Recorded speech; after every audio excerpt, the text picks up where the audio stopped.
नमस्कार दोस्तों, स्वागत है आपका साइंस जर्नी में। आपने तमाम सोशल मीडिया, न्यूज मीडिया में देखा होगा, आए दिन अंधविश्वास में फंसकर ब्राह्मण धर्म के फॉलोअर अपने स्वार्थ के लिए, अपने लाभ के लिए कभी अपने बच्चे का ही गला रेत देते हैं, कभी अपनी माँ का, बहन का, तो कभी बाप का। कोई तो पूरे अपने खानदान को ही मार डालता है और इसे ये लोग कहते हैं देवी देवता को खुश करने के लिए बलि चढ़ाना। आप ये सोच रहे होंगे कि 21वीं सदी में भी पशु बलि तो मुस्लिम करते हुए पाए जाते हैं बकरा ईद के दिन, और हिंदू भी नवरात्र में और अलग अलग मौकों पर पशु बलि देते पाए जाते हैं। लेकिन ये नर बलि देने की प्रथा कौन से शास्त्रों में और धर्म ग्रंथों ने दे रखी है? तो बिल्कुल भी मत चौंकिए, ये ब्राह्मण ग्रंथ में इतनी ज्यादा गंदगी है, चाहे वो मनुस्मृति हो, रामायण हो, महाभारत हो या वेद ही क्यों न हो, सब के सब ने पशु बलि के साथ साथ नर बलि देने का भी प्रावधान किया है। और इसी कारण से इनके फॉलोअर नर बलि देते हुए पहले भी पाए जाते थे और आज भी पाए जाते हैं।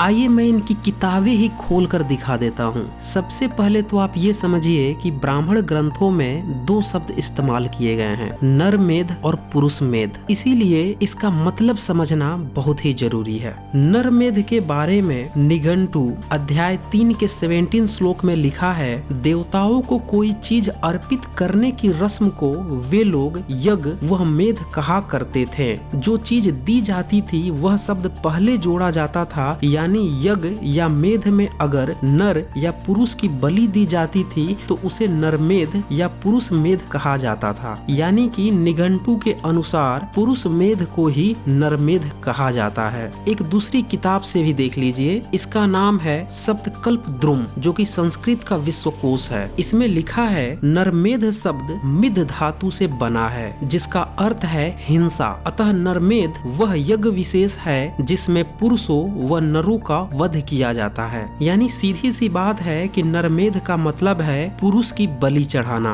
अब आइए मैं वेदों के उदाहरण दिखाता हूँ कि कैसे उसमें नरमेध यानी कि पुरुष की बलि चढ़ाने की बात लिखी हुई है। यजुर्वेद के प्रसिद्ध भाष्यकार महिधर का नाम तो आपने सुना होगा। वीडियो 105 अगर आपने देखा होगा तो आप समझ गए होंगे, महिधर 13वीं-14वीं सदी के सबसे पुराने भाष्यकारों में से एक हैं और ब्राह्मणों के अनुसार उनका भाष्य 17वीं-18वीं सदी में दोबारा रिकंस्ट्रक्ट किया गया था। तो महिधर ने यजुर्वेद के दूसरे मंडल के 30वें मंत्र के भाष्य में नरमेध के बारे में लिखा है, जो ब्राह्मण या क्षत्रिय देवताओं से भी ऊंचे रुतबे तक पहुंचना चाहते हैं उन्हें पुरुष मेध यज्ञ करना चाहिए। यानी ब्राह्मण और क्षत्रिय अपने को ऊंचा रुतबा दिखाने के नाम पर यज्ञ के बहाने जिसका मन करे उसी की हत्या कर देते थे।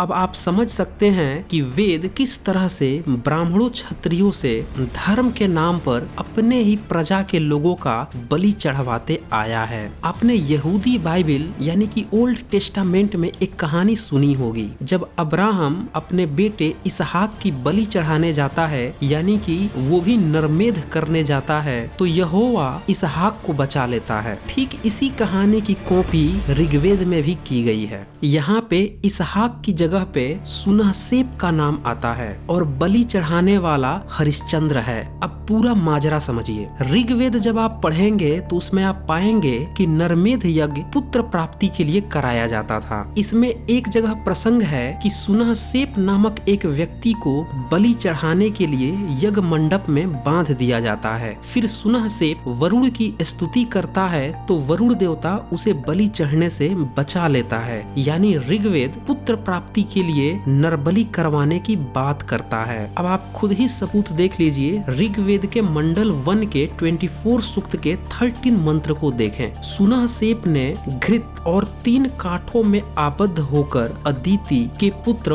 वरुण का आह्वान किया। विद्वान और दयालु वरुण ने सुनहसेप को मौत के मुंह से बचाया। ये अनुवाद किया है डॉक्टर सुरेंद्र कुमार शर्मा अज्ञात जी ने। आइए मैं इस मंत्र का वेरिफिकेशन भी करा देता हूँ। एक दूसरे भाष्यकार हैं आचार्य वेदांत तीर्थ। उन्होंने अपने ऋग्वेद भाष्य में इसी मंत्र का अनुवाद किया है। 3 स्तंभों में बंधे सुनहसेप ने अदिति पुत्र वरुण को पुकार कर कहा कि वे विद्वान और अटल निश्चय वाले वरुण देवता हमारे पासों को काट कर हमें मुक्त करे। यानी वेदांत तीर्थ तो क्लियर कर देते हैं कि सुनहसेप जो यज्ञ स्थान पर बांध के रखा गया था उसकी तो गर्दन कटने ही वाली थी, लेकिन उसने वरुण की स्तुति कर खुद को बचा लिया। अब चूंकि वेद तो चोरी का माल है, भारत में 13वीं-14वीं सदी में महिधर उवट सायण ने इसका भाष्य करके लोगों को इसका मतलब समझाया था। जो 20वीं सदी में दयानंद सरस्वती ने उसको भी खारिज कर दिया कि वो लोग वेद के बारे में जानते ही नहीं थे। यानी कि दयानंद सरस्वती के अनुसार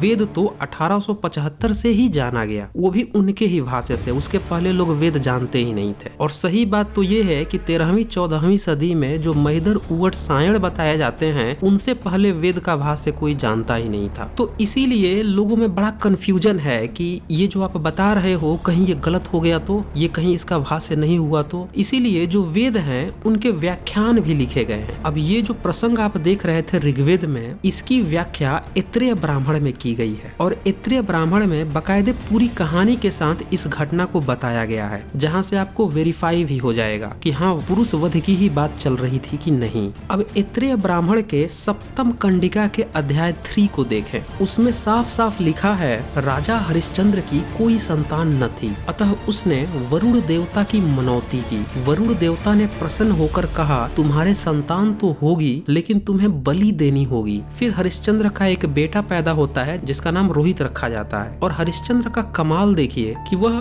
बलि चढ़ाने के लिए एक ऋषि अजिगर्त के पास जाता है और उससे उसका बेटा सुनहसेप को खरीद कर ले आता है बलि चढ़ाने के लिए। और ये जो वेद में ऋषि मुनि बड़े चमत्कारी और बड़े वैज्ञानिक बताए जाते हैं, वो बलि के लिए अपना बेटा भी बेच देते हैं, इतना विज्ञान था उनके पास। और हरिश्चंद्र की चालाकी देखिए कि अपना बेटा जन्म लिया तो दूसरे का बेटा मारने के लिए खरीदने पहुंच गया। अब इतना विज्ञान आपको वेद में ही मिलेगा और कहीं नहीं मिलेगा। अब ये ऋषि का बच्चा सुनहसेप वरुण की स्तुति कर अपनी जान बचा लेता है। इससे एक बात तो साफ है कि ऋग्वेद और उसकी व्याख्या ऐत्रेय ब्राह्मण खुलेआम तौर पे नरबलि की बात करते हैं। अब यही नहीं, और भी कई सारी व्याख्यान हैं, जैसे सांख्यायन ब्राह्मण ब्रह्म पुराण में भी इसी तरह के पुरुष बलि की चर्चा है। डॉक्टर सुरेंद्र कुमार शर्मा अज्ञात जी लिखते हैं कि ब्रह्म पुराण और सांख्यायन ब्राह्मण में बस इतना ही अंतर है कि सुनहसेप को विश्वामित्र ने अपना ज्येष्ठ पुत्र बताकर बचा लिया था, न कि वरुण ने उसकी रक्षा की थी। अब यहाँ पे विश्वामित्र की बात आ ही गई है तो उसकी भी लगे हाथ गपोड़ लीला सुन ही लीजिए। वाल्मीकि रामायण के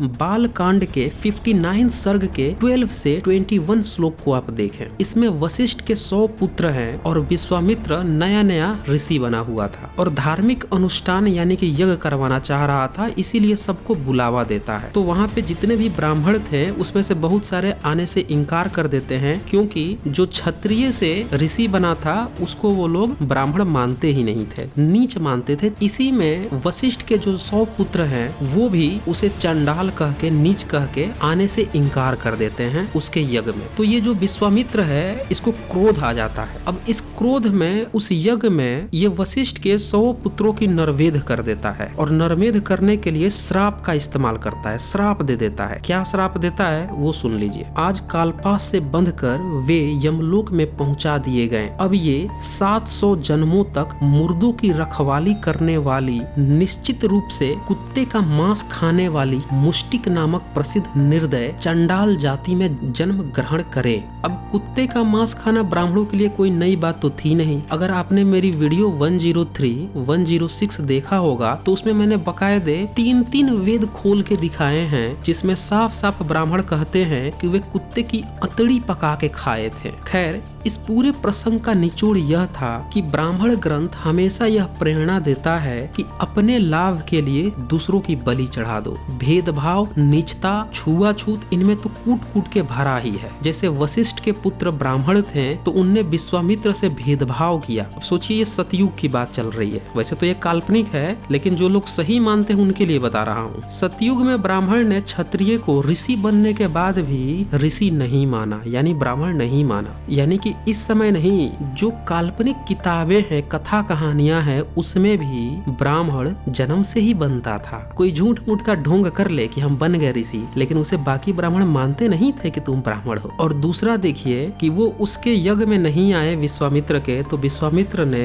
उन 100 बच्चों को कुत्ते का मांस तक खिला दिया। अब इसी से आप समझ जाइए कि जितने भी भारत में उच्च पोस्ट हैं, उन सब पे ब्राह्मणों के ही बच्चे क्यों बैठे हुए हैं, क्योंकि वो बाकी दूसरों को नीच ही समझते हैं। ये सारा ढोंग है कि छुआछूत हट गया है, भेदभाव हट गया है। आप किसी भी इंटरव्यू में चले जाइए, आपको सूंघ लिया जाएगा कि आप किस कैटेगरी से आते हैं, और फिर आपको जॉब मिलना या न मिलना, अगर रिजर्वेशन नहीं है तो भूल ही जाइए। रिजर्वेशन होने के बाद भी सारे टॉप पोजीशन पे ब्राह्मण बैठा हुआ है, तो वो आपको जब नीच समझता है तो कैसे आपको ऊपर बैठा लेगा। और SC ST OBC के बच्चे जब टॉप पोस्ट पे नहीं जा पा रहे हैं तो बैठ के ये हरे रामा हरे कृष्णा कर रहे हैं। ये है सच्चाई। तो ये जो महिधर भाष्यकार थे, इन्होंने यजुर्वेद के 30 अध्याय का भाष्य किया है, उसमें बताया है उनने कि वह पूरी तरह से पुरुष मेध पर ही आधारित है। वे लिखते हैं इस यज्ञ में 184 पुरुष प्रयोग में लाए जाते थे। उन्हें यज्ञ मंडप के स्तंभों से बांध दिया जाता था, फिर उनके चारों ओर अग्नि घुमाई जाती थी। बाद में यह ब्रह्मा के लिए है, यह क्षेत्र के लिए है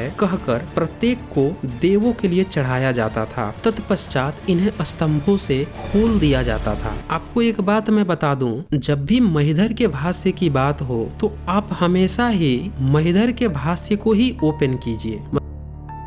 मतलब वेद जो है वो मंदिर का घंटा है, जो आता है जिस तरह से मन करता है उसी तरह से बजा देता है और कहता है कि वेद में ये लिखा है, वेद में वो लिखा है। तो इसीलिए जो वेद के जो शुरुआती भाष्यकार हैं महिधर उवट सायण, उन्हीं की किताब खोलिएगा तो आपको ये मिलेगा। और मैं महिधर के ही भाष्य की बात कर रहा हूँ। यानी वेदों में जितना भी ज्ञान विज्ञान बताया गया है वो कुछ भी उसमें नहीं है, सिर्फ भाष्य का खेल है। जो जैसा भाष्य कर देगा वो वैसा उसमें से टपका लेगा। डॉक्टर रमेश चंद्र मजुमदार ने एसेंट इंडिया पृष्ठ 85-86 में लिखा है, जिस पुरुष को पुरुष मेध में बलि चढ़ाना होता था उसे 1 साल पहले से स्वतंत्र घोषित कर दिया जाता था। वर्ष भर वह हर तरह की इच्छा पूर्ति वेरोक टोक करता था। साल भर के बाद उसकी मालिश की जाती, फिर उसे मार दिया जाता और उसका मांस पका लेते थे। इस तरह वेदों की पोल, उसकी असभ्यता, उसकी नर बलि, पशु बलि, मांस, मदिरा भक्षण, बाप बेटी के व्यभिचार जो कि वीडियो 104 में मैंने दिखाया भी है, ऋषियों के व्यभिचार जो कि मैंने वीडियो 49 में दिखाया है, पशुओं के साथ संभोग वीडियो 105 में मैंने दिखाया है, जैसी अमानवीय प्रथाएं 19वीं 20वीं सदी में खुलने लगी, क्योंकि अंग्रेजों ने उस समय शूद्र वर्ग को भी पढ़ने का अधिकार दे दिया। इतनी बड़ी पोल खुलते देखकर ब्राह्मणों ने अपनी एक नई ब्रांच आर्य समाज खोल ली थी। और देखिए ये वही दौर था कि उसी समय सम्यक मार्ग के भी बहुत सारे प्रमाण मिल रहे थे, तो सम्यक मार्ग को फिर से जमींदोज करने के लिए ही आर्य समाज खोला गया। आप थोड़ा ध्यान से देखिए, ऐसा माना जाता है कि बौद्ध ग्रंथों में पशु बलि नहीं है, तो आर्य समाज ने भी यही कहा कि वेदों में तो पशु बलि है ही नहीं, बिल्कुल शाकाहार है, और जबरदस्ती उसका भाष्य बदलने लगे। दूसरा देखिए, पाली में आर्य होता है जिसको हिंदी में लोग श्रेष्ठ बोलते हैं, आर्य बोलते हैं, उस शब्द को भी कब्जा के इसने अपने संस्था का ही नाम आर्य समाज रख लिया। और चूंकि बुद्ध मार्ग पूरे विश्व में फैला था, रेशनल विचारधारा थी उसकी, तो आर्य समाज ने भी अपने को ब्रॉड करने के लिए कुछ अंग्रेजों से कॉपी कर लिया, कुछ ईसाइयों से कॉपी कर लिया, कुछ मुस्लिमों से कॉपी कर लिया और बाकी सबको गाली देना शुरू कर दिया। खैर इस पे मैं एक अलग ही वीडियो बना दूंगा। तो यहाँ कहने का मतलब ये था कि आर्य समाज ने वेद का भाष्य बदलने शुरू कर दिए, और इस चक्कर में इनने जो वेदों में नरमेध यानी पुरुष की बलि चढ़ाने की जो बात थी उसको भी बदलने का प्रयास किया। 1875 में दयानंद सरस्वती ने सत्यार्थ प्रकाश की जो पहली कॉपी प्रकाशित की थी उसमें उनने बताया कि नरमेध में नर का मतलब पुरुष नहीं है बल्कि पशुओं में जो नर है। देखिए इतनी सारी किताबों से मैंने हवाला दिया जो कि आपको पुरुष ही बता रहे थे, लेकिन 1875 में दयानंद सरस्वती ने कहा कि नहीं नहीं, अब ये पुरुष है ही नहीं, पशु है। दरअसल आर्य समाज पहले ये क्या करते हैं कि वेद का भाष्य बदल दिए, और फिर क्या करते हैं कि जितने भी बाकी किताबें हैं कहते हैं कि अब वो वेद के अनुरूप नहीं है तो उसका भी भाष्य बदल दो, और नहीं बदला जा सकता है तो कहते हैं कि अब वो मिलावटी है। दयानंद सरस्वती का ही एक चेला था जिसका नाम था भीमसेन शर्मा। बाद में वो उनका सहयोगी बन गया और 1922 में उसने एक किताब लिखी नरमेध यज्ञ मीमांसा। उसके पेज 6 पे लिखा कि नरमेध शब्द का अर्थ मनुष्य की हिंसा के निषेधार्थ बुद्धिमानी से अवश्य किया गया है, परंतु मंत्र ब्राह्मणात्मक वेद के अनुकूल नहीं है क्योंकि यह पुरुष मेध यज्ञ के विधान के सर्वथा विरुद्ध है। मतलब साफ है, पहले इन लोगों ने वेद का अर्थ बदला और अब कह रहे हैं कि बाकी किताबों में जो लिखा हुआ है मतलब वो भी गलत है क्योंकि वो वेद के ही अनुरूप नहीं है। इस तरह से आर्य समाज का कंसेप्ट आगे बढ़ा है। अब एक और उदाहरण लगे हाथ देख ही लीजिए। यजुर्वेद के 31 अध्याय का जो 15 मंत्र है उसका अर्थ देखिए, वहां से आपको पता चल जाएगा कि ये कितना लीपापोती करते हैं। इसका अर्थ है इंद्र आदि देवताओं ने पुरुषमेध किया और पुरुष नामक पशु का वध किया। अब बताइए यज्ञशाला में कोई पशु आएगा उसका नाम पुरुष रखा जाएगा, लेकिन नरमेध यज्ञ को इतना करने के बाद भी ये बचा नहीं पाए। उसकी पोल पट्टी इतनी गहरी है कि वो जितना ही छुपाते हैं उतना ही उभरती है। ये तो सिर्फ ट्रेलर था, अभी इसके बारे में कुछ और भी इससे बेहतर पॉइंट हैं जो नेक्स्ट पार्ट में आएंगे। तो दोस्तों इस वीडियो को ज्यादा से ज्यादा शेयर कीजिए ताकि समस्त भारतीयों को पता चल सके कि ये जितने भी ब्राह्मण ग्रंथ हैं, चाहे वो वेद हो, रामायण हो, महाभारत हो या कोई भी ब्राह्मण ग्रंथ हो, ये सब के सब अपने स्वार्थ साधना की ही शिक्षा देते हैं। अपने फायदे के लिए किसी दूसरे के बच्चे को मरवा देंगे, किसी की हत्या करवा देंगे, अपने बच्चे को बेच देंगे, और इसीलिए समाज में अब भी कुछ मानसिक विक्षिप्त पाए जाते हैं जो कि अभी भी